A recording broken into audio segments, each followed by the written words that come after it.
Hola, ¿cómo estás? Bueno, espero que te encuentres muy bien. Mi nombre es Martín Blanco y quiero darte la bienvenida a este canal en donde cada semana estamos haciendo el repaso de la escuela sabática y estamos en la lección número 7 que lleva como título Bienaventurados los que creen, ¿sí? Y bueno, y venimos ya hace varias semanas estudiando ciertas declaraciones, ciertos testimonios de personas que hacen hacia Jesús, ¿no? En esos encuentros, en esos diálogos que encontramos allí en el Evangelio de Juan, hay personas que hacen ciertas declaraciones, afirmaciones, que de alguna manera nos hacen ver la divinidad, la misión de Jesús, el propósito por el cual Él vino aquí a la tierra, ¿sí? Así que bueno, en esta semana vamos a ver algunos testimonios de Tomás, de Pilato, de María Magdalena, incluso de Abraham, ¿sí? Así que bueno, te invito a que te quedes hasta el final de este video, que puedas también compartirlo allí en tus redes sociales, que puedas dejar algún comentario también y por supuesto que te puedas suscribir al canal. Así que vamos a comenzar. Bueno, vamos a comenzar entonces y voy a dejar la historia de Abraham para el final, ¿sí? En la lección aparece como la primera historia en el día domingo, pero yo lo voy a dejar para el final porque me parece que está muy bueno como para hacer el cierre de este repaso, ¿sí? Vamos entonces a pasar al Evangelio de San Juan, el capítulo 12, versículo 1 al 3, y allí vamos a encontrar la historia de María, ¿sí? Y dice así: 6 días antes de la Pascua, Jesús llegó a Betania, donde estaba Lázaro, a quien había resucitado de los muertos, y le ofrecieron allí una cena. Marta servía y Lázaro era uno de los que estaba a la mesa con él. Entonces María trajo una libra, acá hay una aclaración que dice 330 gramos, de perfume de nardo puro, de mucho precio, aproximadamente el valor de un año completo de trabajo, ¿sí?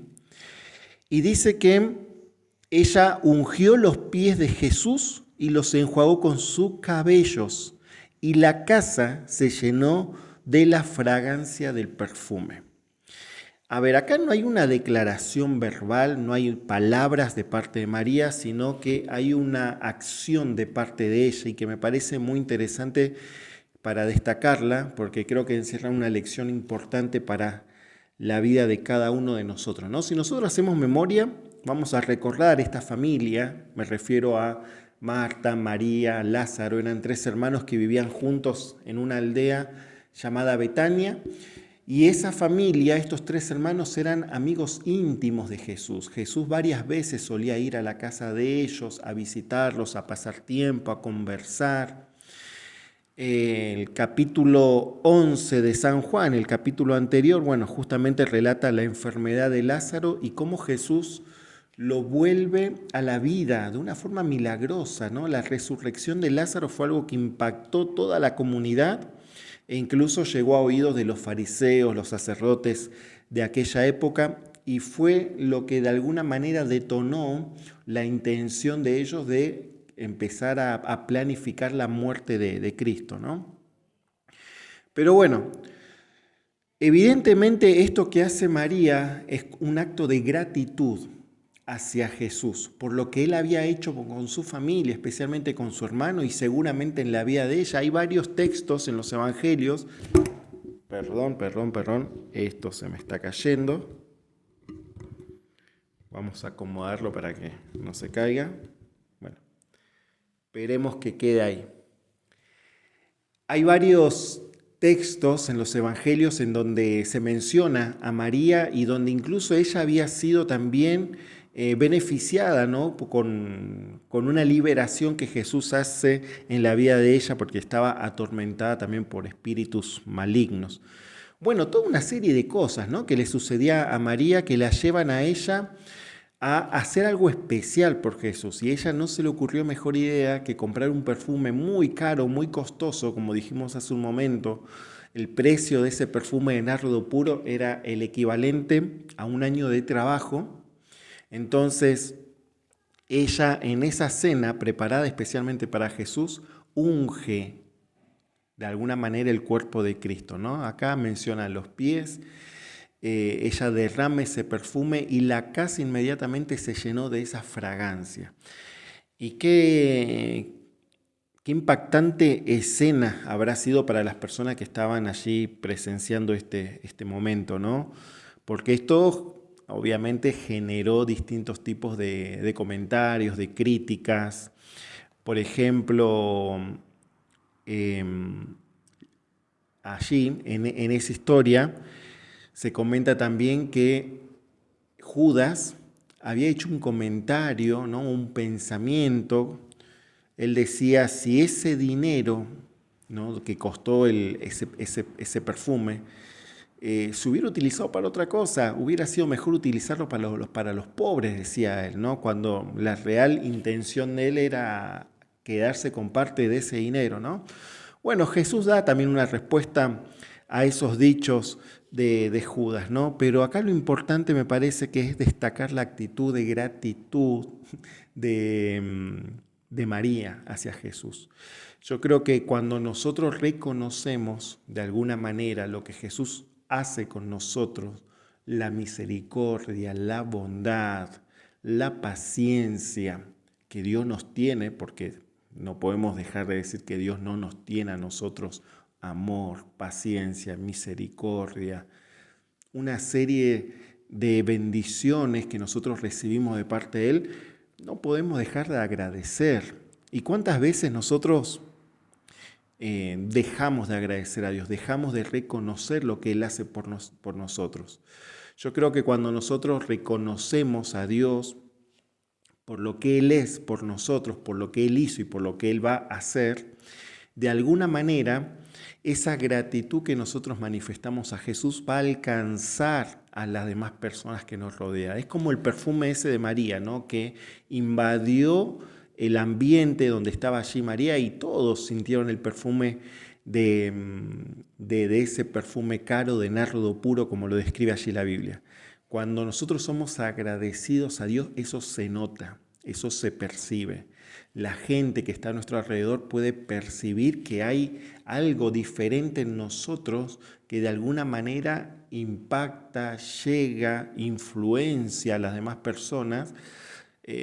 No es otra cosa que la gratitud que nosotros le damos a Dios por lo que Él es con nosotros, ¿no? Ojalá que nosotros a través de ese gesto de gratitud, que obviamente se traduce en actos, no es solamente un estado de conciencia, sino que yo creo que toda la gratitud que nosotros sentimos a Dios se convierte o se manifiesta a través de distintos actos. Eso alcanza a las personas y tiene un poder de impacto, de influencia tremendo. El siguiente relato que encontramos en la lección de esta semana tiene que ver con Pilato, una historia que es muy conocida. No lo vamos a leer todo porque ya vos conocés la historia, ya sabés de qué se trata. Lo único que yo quiero hacer es destacar un versículo y comentar un poquito sobre la historia. Estamos en el capítulo 18 de San Juan, versículo 38. Dice, entonces Pilato le preguntó, ¿qué cosa es la verdad? Dicho esto, salió otra vez a los judíos y les dijo, yo no hallo ningún delito en él. A ver, la historia de Pilato es una historia sumamente interesante. Yo la suelo utilizar muchos en semanas de oración, en semanas de evangelismo, porque me parece que de alguna manera nos toca a nosotros muy de cerca cuando tiene que ver con qué decisiones nosotros tomamos en nuestro día a día, ¿no? Evidentemente Pilato acá, él tenía la posibilidad, a ver, si bien la historia afirma que Pilato fue el que dio la orden para condenar a muerte a Jesús y él se lava las manos, Pilato no estaba destinado a ser esa persona que condenara o que permitiera que Jesús fuera crucificado. Él tenía hasta el último momento, tuvo la posibilidad de hacer eso o no hacerlo directamente. O sea, Jesús estaba delante de él y yo creo que cuando Dios permite un encuentro con Jesús es para que uno tome una decisión y esa decisión es libre. ¿sí? No está condicionada, no está destinada a, sino que cada uno toma su decisión, lo acepta o no. Y así en cada una de nuestras vidas sucede lo mismo. Nosotros nos encontramos con el Señor, nos encontramos con el Evangelio, nos encontramos con el mensaje de salvación, pero somos nosotros finalmente los que decidimos si lo aceptamos o no lo aceptamos. En este caso, ese viernes de mañana, cuando los sacerdotes llevan a Jesús, después de haber hecho un juicio ahí medio, podríamos decir, clandestino, ¿sí? Sin cumplir realmente con todo lo que se establecía para que se haga un juicio correcto, lo llevan a Jesús muy de mañana ese viernes. Y obviamente que a Pilato lo tuvieron que despertar para que él se haga presente en ese momento. Y ya eso predispuso en forma negativa a Pilato, porque él ya se levantó, lo despertaron, lo sacaron de la cama, como quien dice. Entonces Pilato va a enfrentar esta situación con ya una predisposición negativa. Pero él ya conocía de Jesús, ya había escuchado hablar de Jesús y había escuchado muchas cosas interesantes. Y en ese momento es cuando se genera este diálogo, que yo te aconsejo, te recomiendo que lo leas completo, el capítulo número 18, a partir del versículo 28. ¿Sí? Es muy interesante todo ese diálogo que se genera entre Jesús y Pilato. Hay un elemento muy importante en ese diálogo que no le permitió, podríamos decir, a Pilato aprovechar la oportunidad que se le estaba presentando de escuchar de labios del mismo Jesús que él era la verdad. ¿Sí? En la pregunta que nosotros leímos, cuando Pilato le dice, ¿qué es la verdad?, Pilato no se queda a escuchar la respuesta, él decide prestar más atención a la muchedumbre, a la turba, a esa multitud que estaba ahí afuera reclamando por la muerte de Jesús. Él decidió escuchar a la mayoría, podríamos decir, teniendo frente a él al Salvador del mundo. Y yo creo que si Pilato le hubiera dado la oportunidad a Jesús de darle la respuesta, seguramente Jesús hubiera dicho algo parecido como: yo soy la verdad, yo soy el camino, ¿sí? Porque son palabras que Jesús ya le había pronunciado anteriormente. Entonces, Pilato estuvo a punto de escuchar una de las mayores afirmaciones en cuanto al mesianismo, podríamos decirlo de esa manera, de Cristo. Sin embargo, él decidió escuchar la multitud. Decidió decidió ser influenciado por la multitud, ¿no?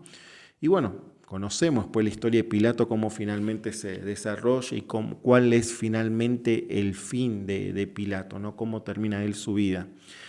Pero a mí me dejó pensando mucho en el poder que tiene la mayoría, las muchedumbres, ¿no? O el pensamiento popular. Yo creo que si nosotros no nos ponemos plenamente en las manos del Señor, es muy fácil ser influenciado por el pensamiento popular de las personas, que no siempre va a coincidir con lo que Dios quiere para nuestra vida. Es más, la mayoría de las veces el pensamiento de la mayoría va en contra de lo que Dios quiere para nosotros. Pero ¿cómo se encarga el enemigo, cómo se encarga Satanás de justamente distraernos, de justamente darnos esa presión que tiene que ver con los pensamientos populares o lo que la mayoría de las personas sostiene y cómo eso a nosotros nos influye, ¿no? Obviamente para alejarnos de Dios, para alejarnos del propósito que Él tiene para nuestra vida. Es interesante este momento donde Pilato tuvo delante de él la posibilidad de escuchar una de las mayores revelaciones que se le iba a hacer a un ser humano, y sin embargo él decidió no escuchar, decidió prestar más atención a las multitudes que al propio Jesús. Pidámosle ayuda a Dios para que no nos pase eso a nosotros, para que esa no sea nuestra experiencia, que podamos estar enfocados solamente en escuchar y recibir un mensaje de parte de Dios, que Dios guíe, dirija nuestra vida y que nosotros no nos sumemos a esas filas en donde están la gran mayoría, ¿no? Así que creo que es un motivo para orar especialmente y para que nosotros podamos pedirle ayuda a Dios en que podamos nosotros ser conducidos especialmente por Él, en cada momento de nuestra vida, ¿no? Que podamos ser conducidos por Dios. Bueno, ahora sí vamos a la historia que hace referencia el versículo de memoria de esta semana, la historia de el discípulo Tomás, el discípulo conocido popularmente como el incrédulo, ¿no? El que necesitaba ver para creer. ¿Cuántos de nosotros nos identificaríamos justamente con Tomás, ¿no? Necesitamos muchas veces ver, necesitamos muchas veces ciertas evidencias para que nuestra fe, nuestra confianza pueda crecer y desarrollarse. A ver, no está mal que necesitemos evidencia, porque justamente nuestra fe se va alimentando de las vivencias, de las experiencias, de esa relación que vamos desarrollando con Dios, ¿no? Oraciones respondidas, puertas que se abren, e incluso las cosas negativas también pueden ayudarnos a fortalecer nuestra fe. Es un poco más complejo, pero también pueden ser medios que Dios utiliza para fortalecer nuestra fe, no solamente las cosas buenas o positivas, ¿no? Pero muchos de nosotros, yo creo que tranquilamente podríamos identificarnos con Tomás. Allí la historia relata en el capítulo 20, a partir del versículo 19, cómo Jesús empezó a aparecerse a los discípulos, ¿no? Y el versículo 24 dice: Tomás, llamado el gemelo, uno de los 12, no estaba con ellos cuando vino Jesús. Cuando los otros discípulos le contaron: hemos visto al Señor, él contestó: si no veo la señal de los clavos en sus manos y pongo mi dedo allí y mi mano en su costado, no creeré. Tremendo lo que dice Tomás, ¿no? Y qué específico que es él. Si no veo los clavos, si no pongo mi dedo allí en su herida, no voy a creer. Por eso digo, ¿no? Con cuánta facilidad nos podemos sentir identificados con Tomás. Yo admiro y felicito a aquellas personas, a aquellos cristianos que no necesitan evidencias para creer en Jesús. Pero bueno, a mí me ha pasado varias veces donde uno se desanima, donde uno duda, ¿no? Y uno muchas veces necesita que Dios de alguna manera se manifieste, que de alguna manera deje ver su mano allí guiando las cosas para que uno pueda seguir confiando. Que a veces se da o a veces no se da, ¿no? Pero bueno, eso ayuda en parte también a que nuestra fe se vaya desarrollando, ¿no? Finalmente, qué misericordioso que es Dios en esto, ¿no? Porque Dios sabía que esa era la necesidad de Tomás y Dios le permite hacer justamente lo que él había pedido, lo que él había solicitado. Yo creo que Dios de alguna manera tiene en cuenta cómo somos nosotros los seres humanos, que no somos todos de la misma manera, somos todos diferentes, todos tenemos diferentes formas de percibir o de desarrollar nuestra relación con Dios, obviamente fundados en la palabra de Dios, pero hay personas que son más crédulas u otras no tanto, hay personas que son más espirituales y otras no, entonces Dios conoce esas diferencias que hay entre nosotros los seres humanos, y entonces en base a eso también Dios va obrando en nuestra vida. Ahora, cuando Tomás, justamente Dios les da la evidencia que él estaba pidiendo o necesitando, esta es la declaración de Tomás. Dice: entonces Tomás exclamó: Señor mío y Dios mío.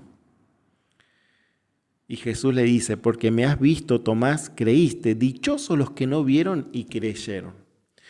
Pero yo me quiero centrar en esa expresión que dice Tomás, ¿no? Esa declaración o ese reconocimiento. Dice: Señor mío y Dios mío. ¿Sí? Literalmente, en forma directa, lo reconoce a Jesús como su Señor y como su Dios. ¿Sí? Qué bueno que es Dios con cada uno de nosotros, porque a pesar de nuestra falta de fe, de nuestra debilidad espiritual, Dios conoce cómo somos nosotros, sabe cuáles son nuestras necesidades y sabe las maneras de cómo trabajar en nosotros y de cómo ayudarnos para que podamos ir fortaleciendo nuestra relación con Él, justamente, ¿sí? Y ahora me estoy yendo al libro de Génesis, porque habíamos comenzado diciendo que Abraham era uno de los que también había dado testimonio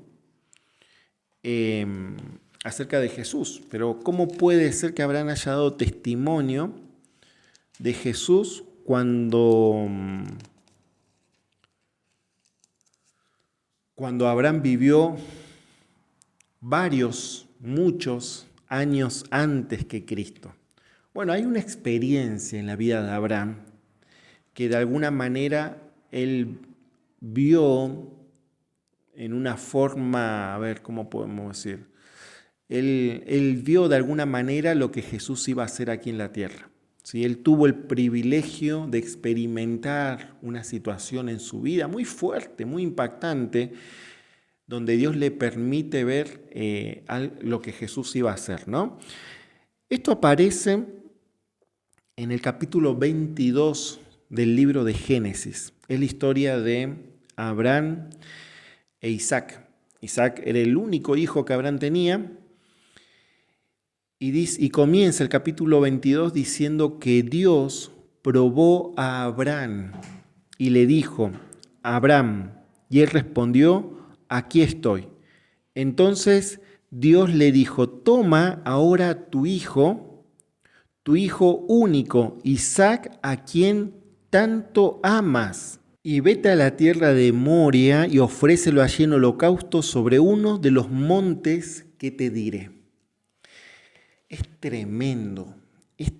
Para mí esto es una de las, no sé si decir una, para mí es la mayor prueba que un ser humano pudo recibir de parte de Dios, la orden más difícil. Y eso que en la Biblia hay órdenes difíciles de parte de Dios hacia la humanidad, ¿no? Pero esto, ¿no? De decirle a un hombre: entrega a tu hijo, tu único hijo, y el énfasis ahí que se le da, ¿no? Toma tu hijo único, a quien tanto ama. Es como que Dios le estaba metiendo el dedo ahí en la llaga a Abraham, ¿no? Tocándole las fibras más sensibles de él y haciéndole esta petición. Sin embargo, la Biblia no menciona en ningún momento reproche de parte de Abraham, sino que todo lo contrario, él obedece. Al día siguiente temprano, él prepara todo, sale con uno de los siervos y sale con su hijo, con Isaac, hacia ese monte. Y hay un versículo bastante interesante donde Abraham se dirige a sus siervos en ese camino hasta llegar al monte. El versículo 5 dice: entonces Abraham dijo a sus siervos: esperen aquí con el asno, yo y el muchacho iremos hasta allí, adoraremos y volveremos. Hablando en plural, volveremos. No dijo voy a volver. Volveremos. Él incluía a su hijo, a Isaac, en ese regreso. O sea, Abraham de alguna manera sabía que Isaac iba a volver con él, ¿no? Ahí un poco uno puede vislumbrar también la fe de Abraham. Ahora, cuando Abraham ya empieza a caminar solo con su hijo y ya llegando hacia el lugar donde tenían que hacer el holocausto, el sacrificio, hay unas preguntas, ¿no?, que Isaac le hace a su papá, a Abraham. Dice: aquí está el fuego y la leña, pero ¿dónde está el cordero para el holocausto? Y Abraham respondió: Dios proveerá de cordero para el holocausto, hijo mío. Y siguieron juntos. Dios proveerá. Dios de alguna manera va a dar lo que necesitamos. Una vez que estaban allí, dice el versículo 9, cuando llegaron al lugar que Dios le había dicho, Abraham edificó un altar y dispuso la leña, ató a su hijo y lo puso en el altar sobre la leña. Y Abraham extendió su mano, tomó el cuchillo para degollar a su hijo. Entonces el ángel del Señor el ángel del Señor lo llamó desde el cielo: Abraham, Abraham. Y él respondió: aquí estoy. Y le dijo: no alargues tu mano sobre el muchacho ni le hagas nada. Ya sé que temes a Dios, pues no me negaste a tu hijo único. Entonces Abraham alzó sus ojos y vio detrás de sí un carnero enredado por sus cuernos en un zarzal.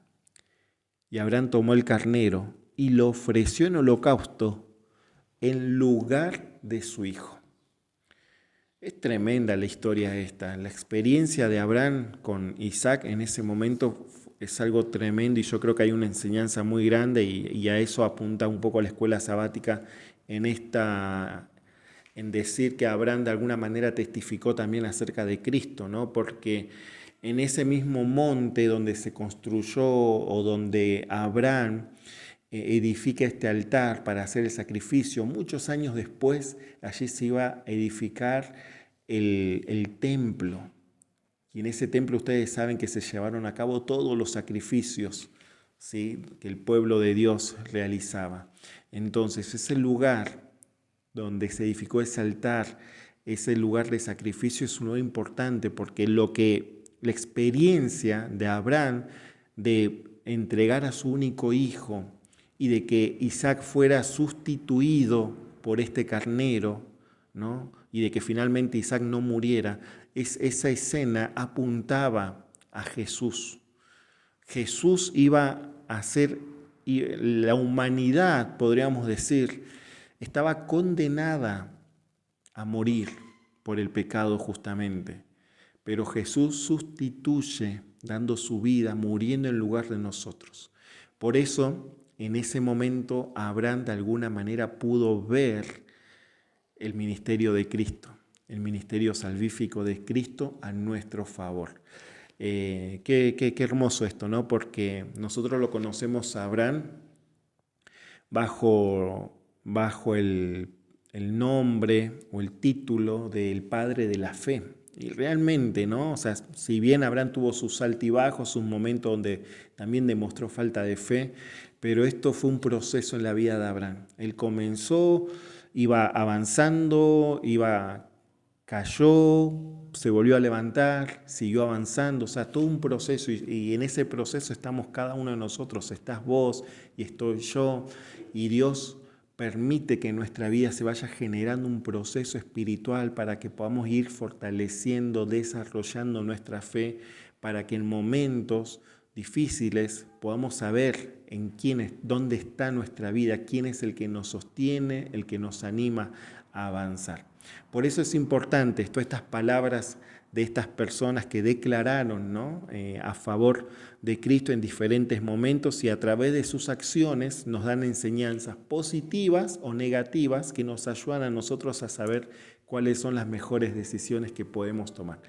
Por eso te animo a que sigas estudiando la lección, que sigas estudiando la palabra de Dios, que sigas estudiando la Biblia. Allí vamos a encontrar distintos testimonios, no solamente de Dios, sino de personas que tuvieron experiencias con el Señor y que pudieron, a pesar de tener una vida con luchas, pudieron seguir caminando y avanzando, preparándose para ese encuentro con Él. Y bueno, ojalá que también Dios nos ayude a nosotros a continuar este camino que Él ya dejó marcado para que nosotros podamos seguir.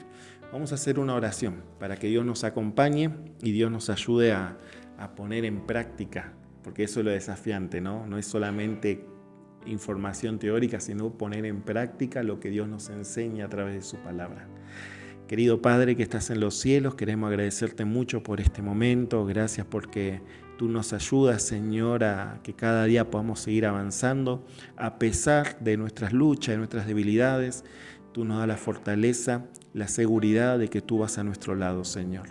Por eso ponemos nuestras vidas en tus manos una vez más y te pedimos, Padre, que tú sigas estando con nosotros, que tú sigas guiándonos a través de tu Espíritu Santo y que tú sigas obrando, Señor, en nuestra vida, con el objetivo de que cuando tú vengas a buscarnos podamos estar preparados, Señor, para recibirte como nuestro Salvador y como nuestro Señor. Oramos y pedimos todo en el nombre de Jesús. Amén.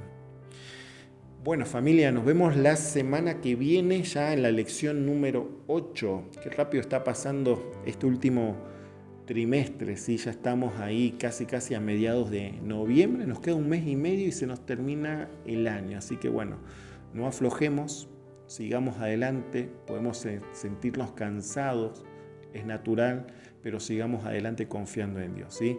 Nos vemos la semana que viene, te mando un abrazo grande, bendiciones, chau chau.